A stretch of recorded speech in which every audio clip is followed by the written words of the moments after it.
السلام عليكم ورحمة الله وبركاته. ازيكم يا أصحابي؟ عاملين ايه؟ يا رب تكونوا بخير.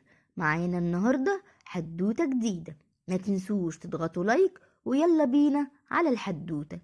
كان يا مكان، يا سادة يا كرام، في سالف العصر والأوان ما يحلى الكلام إلا بذكر النبي عليه الصلاة والسلام.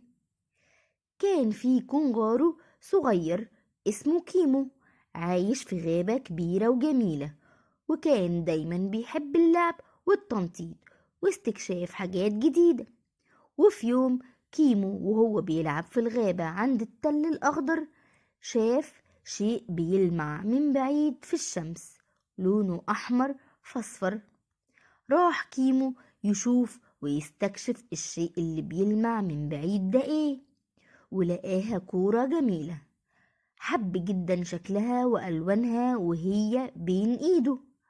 فضل كيمو يلعب بالكورة ويرفعها لفوق في السما، وشوية كمان يشوطها لبعيد ويجري وراها في الهوا.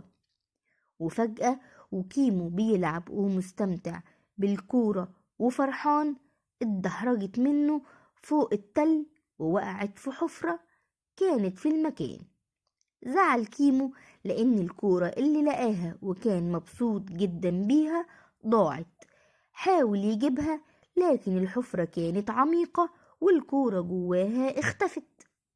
بعدها قعد كيمو يعيط وكان زعلان علشان كورته اللي راحت منه، لكنه لقى البومة الحكيمة جاية من بعيد وفي اتجاهه طارت. سألته البومة الحكيمة بيعيط وزعلان ليه وإيه اللي حصل. حكالها كيمو على كورته اللي ضايعة والحال اللي وصله. قالها إنه كان لازم ياخد باله أكتر من لعبته ويحافظ عليها.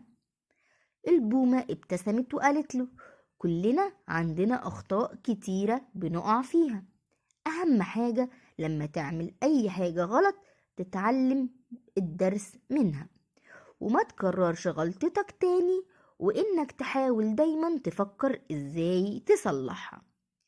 فكر كيمو في كلام البومة الحكيمة واقتنع بيه وقرر ينفذه، وفكر إزاي يبقى عنده كورة جديدة بدل اللي ضاعت منه. وراح جمع ورق الشجر والأغصان وربطهم كويس حوالين بعض، وبعد وقت ومجهود قدر كيمو يعمل كورة جديدة بتجري على الأرض. فرح كيمو بلعبته الجديدة اللي عملها بمجهوده ولعب بيها، واقتنع إننا كلنا ممكن نعمل أخطاء، بس أهم حاجة نتعلم منها، وإنه مهما كان في موقف صعب لازم يحاول يبدأ تاني من جديد. ومن ساعتها بقى يحافظ على ألعابه وما يحدفهاش لمكان بعيد. وتوتة توتة خلصت الحدوتة. حلوة بقى ولا ملتوتة؟ لو عجبتكم الحدوتة اضغطوا اللايك الجميل، وما تنسوش يا أصحابي تعملولي فولو، واستنوني في حدوتة جديدة كل يوم. وكمان هستنى رأيكم في الكومنتات. تصبحوا على خير.